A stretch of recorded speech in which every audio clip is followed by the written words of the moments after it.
کوم.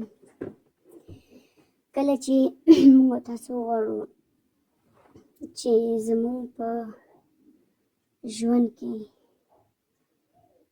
یو غلط حرکات یا خوب غواړو چې خوب وګورو، خوب مو خراب وي، موږ تاسو نه باید خپل خوب تعبیر له هر چا سره شریک کړو، ځکه چې خوب یوه داسې معنا ورکوي چې کله موږ تاسو غواړو له چا سره خوب ولمانځو، نو باور وکړئ هغه خوب بیا موږ تاسو نشو کولی چې یا ترسره شي، رښتینی موږ باندې راشي، یا ځینې خوبونه رښتیا کېږي، ولې نه؟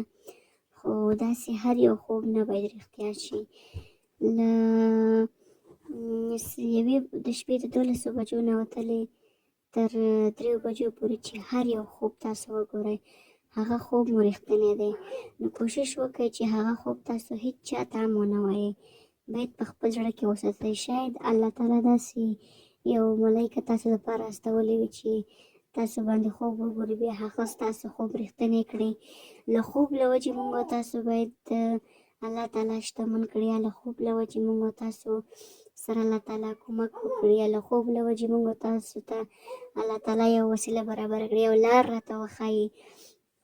نو کوشش وکړئ چې کله هم تاسو خوب ګورئ د 12 بجو نه د شپې تر ماښام د ماخوستن 12 بجو نه تر شپې 3 بجو پورې ستاسو خوب دا رښتینی وي.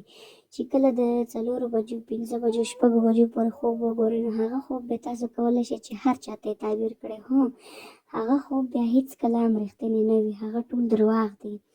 نو د شپې د 12 بجو نه تر 3 بجو پورې دا خوب موږ تاسو ته الله تعالی یو ملایکه راستوي، هغه خوب موږ تاسو ګورو.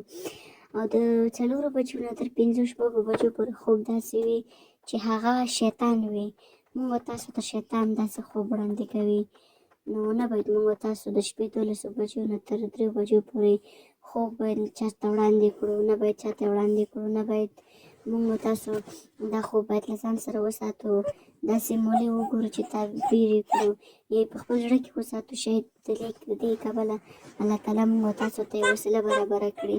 نو د سهار خوبونه چې کوم دي هغه بیا موږ تاسو کولی شو چې وړاندې کړو، ځکه هغه ټول د شیطان خوبونه وي.